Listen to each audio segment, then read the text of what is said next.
Selamat sore, ibu-ibu. Kita sore hari ini akan melaksanakan pelatihan berbasis kompetensi jenjang 4 tentang penatausahaan surat berharga negara milik nasabah. Khususnya untuk cara memeriksa kelengkapan informasi dalam instruksi penyelesaian transaksi surat berharga negara milik nasabah. Perkenalkan, nama saya Rizky Heru Cakra. Saat ini saya di PT Bank Maybank Indonesia Tbk sebagai Head Security Services Sales dan juga pada saat yang bersamaan sebagai Head of Education Department dari Custodian Bank Association. Alamat saya ada di Villa Cipinang Indah, Blok B nomor 4A Cipinang Muara Jatinegara, Jakarta Timur. Pendidikan saya S1 Computer Science. Beberapa sertifikasi yang saya miliki antara lain Risk Management jenjang 5, SKKNI, SPPUR, SBN jenjang 6, Corporate Secretary di LMKA, dan juga Credit Officer di Citibank. Tempat tanggal lahir Jakarta 25 September 1974, usia saya 51 tahun. Ini ada nomor telepon saya 0811 8877 dengan email saya rherucakra@gmail.com. Jadi sewaktu-waktu bisa menghubungi saya. Nomor saya ini ada WhatsApp-nya, bisa dihubungi juga. Sebelum kita memulai pelatihan kita, ada beberapa hal yang kita harus perhatikan terkait dengan keselamatan kerja di lingkungan tempat pelatihan kita. Yang pertama, kenali jalur evakuasi dan pintu darurat terdekat. Di sebelah kiri ada rute evakuasi, di mana kita bisa melihat dari posisi kita sekarang ke mana untuk melakukan evakuasi jika terjadi kondisi darurat. Lalu tetap tenang, jangan panik saat keadaan darurat. Apabila terjadi gempa bumi, lindungi kepala dengan berlindung di bawah meja dan jauhi kaca atau jendela. Apabila ada kebakaran, gunakan tangga darurat, jangan gunakan lift. Perhatikan alarm dan instruksi dari petugas keamanan atau dari instruktur atau fasilitator. Kalau ibu-ibu ada yang memiliki gangguan kesehatan pribadi, seperti berasa pusing, sesak, atau tidak enak badan, segera lapor. Dan kontak darurat hubungi satpam atau tim medis internal bila diperlukan. Sudah jelas ya, ibu-ibu ya? Ya. Tata tertib selama pelatihan ini berlangsung. Pertama, agar bersikap sopan dan saling menghargai sesama peserta dan fasilitator. Tepat waktu, baik saat datang maupun setelah istirahat. Berpakaian rapi dan sopan. Ponsel mohon dapat di-turn ke mode senyap. Jika ada panggilan penting, silakan keluar ruangan. Tidak membawa makanan atau minuman ke dalam kelas kecuali air putih. Dilarang merokok di dalam ruangan kelas. Jaga kebersihan ruangan kelas dan ikuti instruksi fasilitator atau instruktur demi kelancaran kegiatan. Baik, kita mulai. Pelatihan kita ini memiliki judul unit seperti dilihat pada sebelah kiri, yaitu mencatat informasi data nasabah dan kepemilikan nasabah atas surat berharga negara yang ditata usahakan di Bank Indonesia.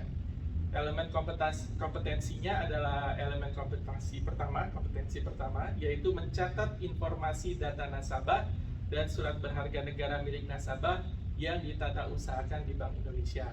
Lalu KUK adalah KUK yang pertama juga, yaitu kelengkapan informasi data nasabah dan dokumen pendukung diperiksa sesuai dengan ketentuan dan prosedur yang berlaku. Ini saya highlight warna kuning untuk informasi data nasabah dan dokumen pendukung karena memang pelatihan ini akan berfokus kepada dua hal tersebut. Sebagai background, kita untuk APBN Republik Indonesia tahun 2025 ini dari sekitar 3.000 triliun APBN, 750 50 triliunnya atau sekitar 25%-nya diperoleh dari penerbitan obligasi negara, surat berharga negara. Atau sekitar 25% ini merupakan bagian dari pendapatan negara. Ada beberapa surat berharga negara khususnya yang retail yang diterbitkan di tahun 2025. Ada ORI 27, SD 14, SR 22, SBR 14, SR 23, ORI 28, dan SD 15. Maybank sebagai salah satu penjual surat berharga negara, kita juga ikut berpartisipasi di dalam memasarkan SBN ini kepada nasabah-nasabahnya Maybank. Dan pada saat sudah dipasarkan, SBN itu harus disimpan di bank kustodian, jadi di subregistry dari Bank Indonesia. Oke, tujuan dari pelatihan ini, setelah melakukan pelatihan ini, peserta, ibu-ibu ya, akan dapat mengetahui cara memeriksa kelengkapan informasi dalam instruksi penyelesaian transaksi surat berharga negara milik nasabah sesuai dengan ketentuan dan prosedur yang berlaku pada PT Bank Maybank Indonesia Tbk. Kita mulai dari definisi, pengertian, perbedaan antara informasi data nasabah dan dokumen pendukung. Informasi data nasabah adalah data nasabah yang wajib diperoleh dan dicatat sesuai dengan persyaratan dan ketentuan yang berlaku. Sementara dokumen pendukung adalah dokumen, kopi dokumen ya, atau bukti tertulis, baik dalam bentuk fisik maupun elektronik, yang digunakan untuk memverifikasi, menguatkan, dan melengkapi informasi data nasabah yang di atas tadi sesuai dengan persyaratan dan ketentuan yang berlaku. Kita mulai yang pertama dari informasi data nasabah terlebih dahulu. Informasi data nasabah ini berbeda untuk nasabah yang tipe individu dan nasabah bertipe korporasi. Untuk nasabah bertipe individu, kita membutuhkan nomor KTP. Jadi bukan KTP-nya, kalau kita bicara informasi ya, informasi saja, nomor KTP-nya, nama lengkapnya, tempat tanggal lahirnya, NPWP-nya, kewarganegaraannya, alamat sesuai KTP, nama ibu kandung, dan sumber dana. Dia memperoleh dana itu dari mana? Ya. Kalau nasabah korporasi, kita membutuhkan nama perusahaannya, jenis usahanya, tanggal pendiriannya, NPWP-nya, nomor surat keterangan domisilinya, alamat, nomor izin usaha, dan sumber dananya juga. Semua informasi ini bisa kita dapatkan atau terdapat pada formulir pemesanan surat berharga negara yang ditandatangani oleh nasabah. Nah, di dalam kita memperoleh informasi data nasabah tersebut, perlu diperhatikan pertama, isian yang tidak lengkap. Perhatikan jika ada isian mandatori data yang kosong. Kedua, tanda tangan. Perhatikan formulir sudah ditandatangan oleh nasabah. Ya. Ketiga, pejabat berwenang. Untuk nasabah korporasi khususnya, perhatikan siapa pejabat berwenang yang memang dapat mewakili perusahaan dan karenanya menandatangani formulir. Tanggal formulir, pastikan tanggal formulirnya benar. Ya, jangan ada nanti tanggalnya 29 Februari gitu kan, atau tanggal 30 Februari gitu kan, salah. Atau ada typo nggak? Pastikan tidak ada kesalahan di dalam pengisian data pada formulir. Lalu PDP, Personal Data Protection, yang sekarang sedang gencar-gencarnya dikejar oleh pemerintah, yaitu kita harus memastikan nasabah memberikan parah pada bagian persetujuan penyampaian data nasabah ke pihak ketiga. Kenapa?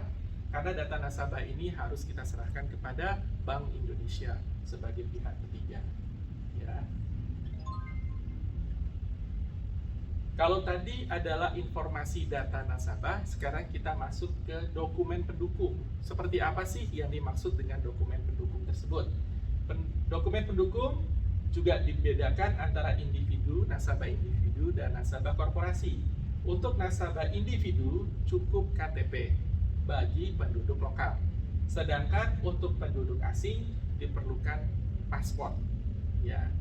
Untuk korporasi, ini hanya beberapa contoh saja, bisa dikembangkan sendiri nantinya sesuai dengan ketentuan yang berlaku di PT Bank Maybank Indonesia. Yang pertama harus ada itu akta pendirian perusahaan, lalu SK Kemenkumham, izin usahanya, surat keterangan domisilinya, dan NPWP perusahaan. Ya. Nah, khusus untuk dokumen ada juga yang perlu diperhatikan. Ya, pertama dokumen pendukung itu kalau tidak jelas, jadi perhatikan jika fotokopinya tidak jelas. Kadang-kadang fotokopinya itu blur. Ya, stempel harus ada stempel sesuai asli. Ya, pastikan ada stempel sesuai asli untuk kopi-kopi dokumen semuanya. Jadi harus dipastikan itu memang harus sesuai dengan aslinya. Lalu jumlah halaman, pastikan semua halaman dokumennya lengkap, jangan ada yang keselip atau ada yang hilang atau mungkin dokumennya robek halamannya, ya. Jumlah halamannya harus lengkap.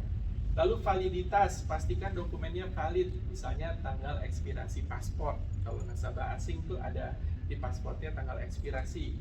Kalau misalnya kopinya menyatakan sudah expired, ya itu tidak bisa digunakan sebagai dokumen pendukung. Ya, lalu jumlahnya lengkap, pastikan jumlah dokumen lengkap. Misalnya diminta tadi ada 5, maka harus ada 5. Minta 7, harus ada 7. Ya, dan kepatuhan. Pastikan dokumen yang diperoleh dari nasabah itu sesuai dengan ketentuan yang berlaku. Oke. Sekarang kita masuk ke prosesnya. Bagaimana cara kita melakukan proses pemeriksaan informasi data nasabah dan dokumen pendukung. Jadi, pada saat kita menerima informasi data nasabah yang tadi dalam bentuk formulir, kita harus melakukan pemeriksaan informasi data nasabah. Jika informasi data nasabah yang disampaikan kepada kita tidak lengkap, maka kita harus mengembalikan ke nasabah, meminta kelengkapan kepada nasabah. Ya. Tapi jika sudah lengkap, baru kita periksa dokumen pendukungnya. Ya. Apabila dokumen pendukungnya tidak lengkap juga, maka kita harus kembali ke nasabah untuk minta kelengkapan kepada nasabah. Tapi kalau sudah lengkap, maka keseluruhan proses untuk pemeriksaan informasi data nasabah dan kelengkapan dokumen pendukung sudah dianggap selesai, sehingga bisa berlanjut ke proses selanjutnya. Di sini apakah ada yang ingin bertanya sebelum lanjut ke slide berikutnya? Saya mau tanya Pak, Ya. terkait dengan tadi kelengkapan dokumen, ya kan? Kemudian di situ kalau tidak, nah ini kelengkapan dokumen. Nah ini apakah untuk nasabah korporasi, contoh seperti yayasan, apakah juga boleh ikut serta terkait dengan untuk surat berharga ini? Oke. Baik, terima kasih Bu atas pertanyaannya. Siapapun yang berkeinginan untuk membeli surat berharga negara itu diperbolehkan. Jadi bahkan untuk surat berharga negara yang bukan retail, asing pun boleh memiliki. Khusus untuk yang retail, asing tidak diperkenankan untuk memiliki. Berarti disesuaikan ya akta pendirian itu, kalau dari yayasan itu bagaimana, itu mengikuti ketentuan seperti yang sesuai dengan ketentuan Yang berlaku PPT, di Maybank. ya. Betul. Ini hanya saya sampaikan di sini dalam bentuk contoh saja. Baik Pak, terima kasih. Ada lagi yang ingin ditanyakan? Cukup? Baik. Jika sudah tidak ada pertanyaan lagi, maka dapat saya simpulkan bahwa ibu-ibu sebagai peserta dari pelatihan ini dapat mengetahui cara memeriksa kelengkapan informasi dalam instruksi penyelesaian transaksi surat berharga negara milik nasabah sesuai dengan ketentuan dan prosedur yang berlaku pada PT Bank Maybank Indonesia Tbk. Saya ada pertanyaan. Apakah perbedaan dapat dijelaskan perbedaan antara informasi data nasabah dan dokumen pendukung? Apakah ada yang ingin memberikan jawaban? Atau mungkin dari Bu Susan terlebih dahulu? Baik, terkait dengan informasi data nasabah ya Pak ya. Iya. Nah, informasi data nasabah itu contohnya seperti nama nasabah, alamat, ya, nomor KTP, khusus untuk individu, nasabah individu. Terkait dengan untuk korporasi itu adalah saat ini adalah NIB ya kalau kita sebut ya, nomor izin berusaha. Begitu sih Pak. Baik. Bu Ulan mungkin ada yang ingin ditambahkan? Saya tambahin untuk itu ya, pertanyaan kedua ya, yang dokumen pendukung. Ini sih kalau menurut saya untuk dokumen pendukung itu seperti kopi KTP, sama kalau untuk PT itu bisa dalam bentuk kopi anggaran dasar Pak. Baik, terima kasih, luar biasa. Jawaban dari Bu Susan dan Bu Ulan sangat tepat sekali.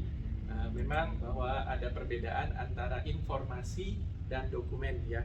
Kalau informasi itu sifatnya lebih kepada data, sementara dokumen ada berbentuknya. Baik, kita lanjutkan ke evaluasi.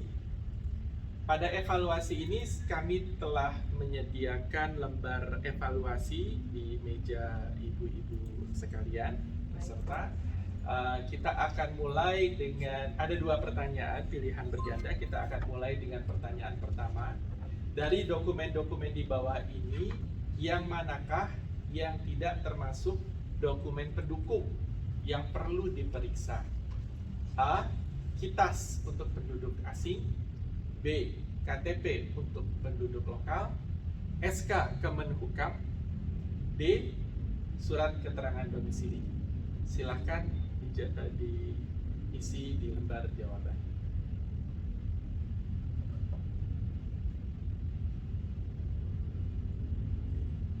Sudah ya? Pertanyaan kedua, sebutkan tempat informasi data nasabah ditata usahakan. A. Di bank terkait. B. Di OJK. C. Bank Indonesia. Atau D. Di KSI. Silakan diisi jawabannya pada lembar jawaban. Baik, karena sudah selesai, Bu Susan boleh menyerahkan kepada Bu Wulan dan Bu Wulan menyerahkan jawabannya kepada Bu Susan untuk diperiksa. Baik, jawaban untuk pertanyaan pertama adalah KITAS untuk penduduk asing itu tidak termasuk merupakan dokumen pendukung yang perlu diperiksa, karena untuk penduduk asing yang kita butuhkan adalah paspor. Jadi jawaban untuk nomor 1 adalah A.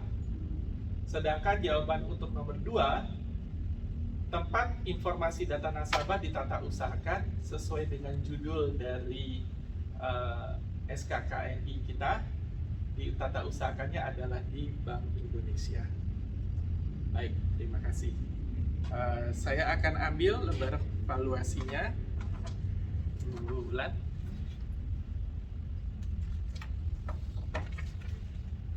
Baik, terima kasih. Ini akan jadi bagian dari evaluasi kita. Ya. Untuk selanjutnya ada tugas tambahan untuk ibu-ibu bahwa dikerjakannya selama 2 hari dan dikumpulkan melalui email hingga pukul 12 malam, yaitu mencari informasi mengenai bagaimana cara mencatat informasi data nasabah yang telah lengkap sesuai dengan ketentuan dan prosedur yang berlaku.